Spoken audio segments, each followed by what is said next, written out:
Well, according to Matthew, it was Passover. Jesus had already arrived in Jerusalem, and he was intending on spending the week with the 12 disciples.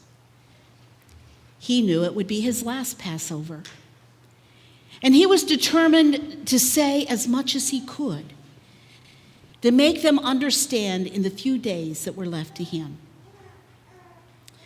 But those of us who know the story know that, well, things weren't going too well for him, were they? It seemed as though the religious authorities had band together. They wanted to attack him. They wanted to find something wrong so they could have him arrested and silenced. The Pharisees approached him first. They questioned him about the legitimacy of paying taxes to Caesar. Now, Jesus knew it was a trick question. They were just trying to entrap him. And so the first thing he did while standing in the temple is say, "Give me a coin." They gave it to him. Major mistake on their part. Because you see, according to Jewish law, no secular money was to ever enter the temple. Jesus knew what they just did. I assume that some people in the crowd probably got what Jesus was going after, but the Pharisees were so proud of themselves, they handed him the coin, and he said, "Whose picture's on this coin?" And they said, "Caesar." And he said, "Give to Caesar what is Caesar's, and to God that which is God's."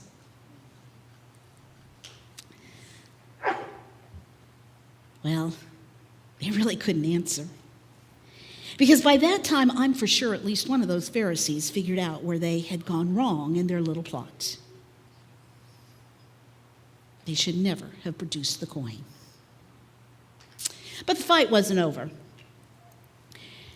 Because the scriptures say that very day, the Sadducees approached him. They came to Jesus with this very complicated story concerning a man with 7 brothers. The man was married, and he died. And according to Jewish custom and the law, the man's brother stepped into his place and married his brother. He died, as did the 3rd, 4th, 5th, and 6th brother. Finally, the poor woman died too. Now, the Sadducees asked Jesus on the great resurrection day, "Who will this woman be married to?" You know where the Sadducees went wrong? They didn't believe in the resurrection. Why on earth were they asking the question? But Jesus, he was going along. And he said, "You don't understand, do you? Life will be different after the resurrection."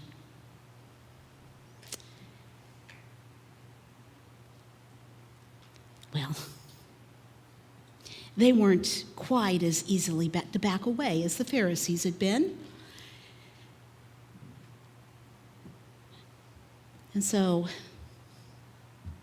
they asked another question. Jesus answered it.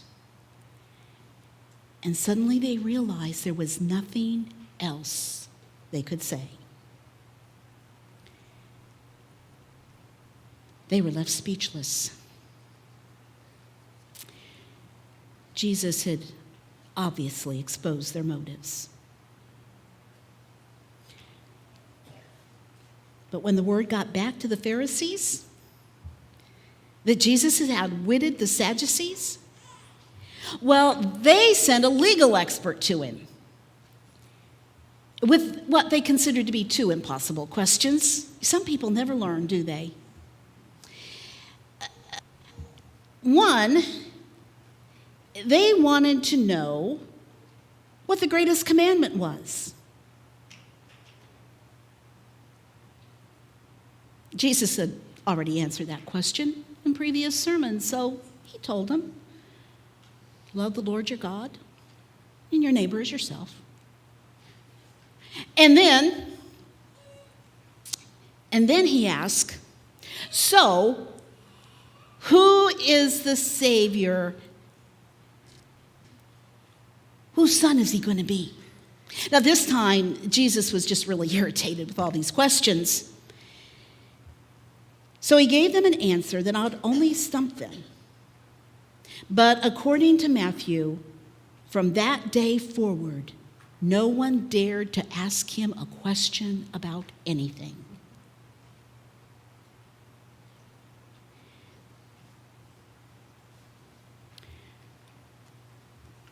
Sadducees and the Pharisees, they went off together at that point.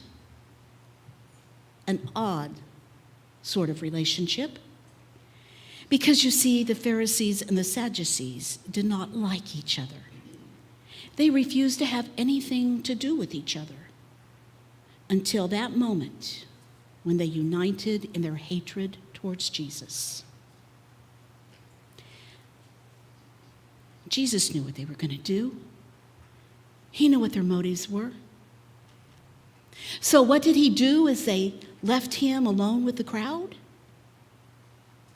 Well, he launched into one of the most scathing sermons ever preached on the use, abuse, and misuse of power. And do you care to guess who his examples were? The Pharisees, the Sadducees, and the legal experts. The very ones that he had been arguing with and who were now back at the temple plotting his death. But oddly enough, Jesus didn't seem to be too concerned about the officials and what they might do next. He said what needed to be said. And with that, he turned all of his attention to the crowd. He told them stories about a fig tree and 10 bridesmaids. And then, before they had time to ask any questions, he told them another story. The kingdom of heaven is like a man who is leaving on a trip. He called his servants and handed his possessions over to them. Now, we know the story, don't we? I read it just a moment ago. There were 3 men. The master gave one man a valuable coin. The Revised Standard Version says it was a talent. It was worth several years' wages. He gave 5 talents to one, 2 talents to another, and 1 to the last one. And then, without any further explanation with what he wanted them to do, without ever telling them where he was going, what he was going to be doing, or when he was coming back, he just left. He walked out.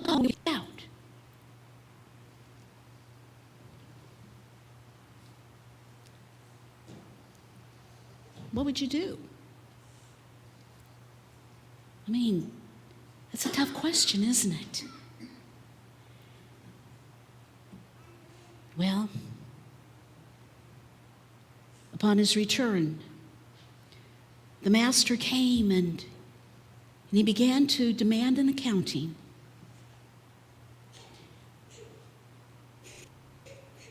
Now, I don't think it's an accident that the majority of the end of that parable deals with the man who had 1 talent. Why? It's because most of us are 1 talent people. We're not the powerful politicians who make the laws. We're not the ones who set policies or huddle together back at the temple. We're not the wealthy ones. We're not the ones who know how to negotiate with bankers and brokers. We're not friends with people in high places. We don't have degrees in the right fields, and we don't possess talent in those areas that would make us a lot of money. We're one-talent people. We're common folk. And Jesus knew that being one-talent people would make us tempted to be like the man in the parable, full of excuses, reasons why we can't do anything. It's easy to convince ourselves that we have no power, that we can't change things, that what little bit we have to offer isn't going to make any difference.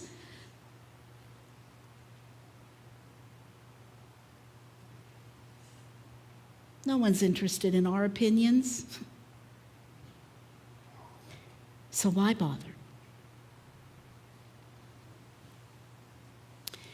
But you know what? Jesus understands what's behind all of our complacency and our complaints. Do you remember what the one-talent man said? I was afraid. And we're afraid too. We're afraid that we're going to end up in life with not enough. We're afraid of what the future holds. We're afraid of the society we live in. We're afraid of so many things, and that fear has taken over our faith. We're afraid because we lack the faith to believe in God's ability, in God's willingness to provide us with the one talent we need to be good and faithful servants.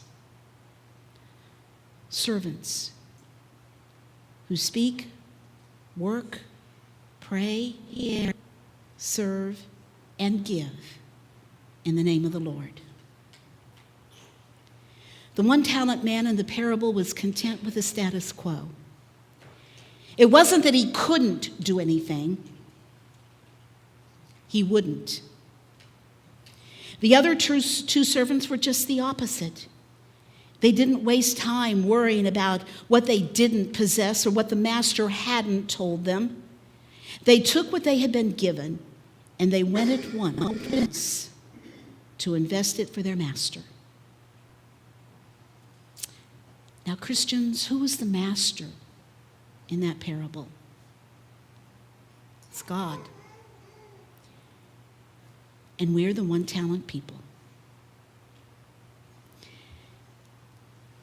The church is in trouble. It's in trouble because those who claim to be Christians have decided to live in fear. We have all the reasons why we can't. But God has given each one of us the one reason that we can. We have taken our talents and we've hidden them under layers of excuses. And as a result, we no longer look for ways to serve. We'd rather be served instead, wouldn't we? We'd rather believe that we can just go outside the doors of the church and everything's going to be there for our pleasure.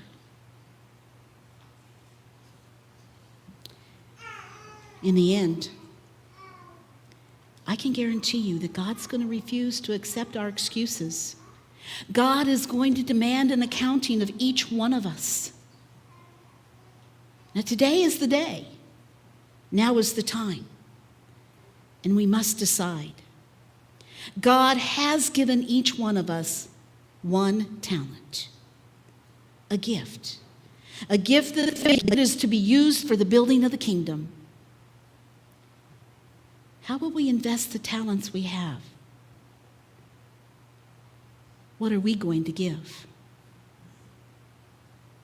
Where are we going to serve? We've been given the talent. Now God expects the increase. To God be the glory. And all God's children say,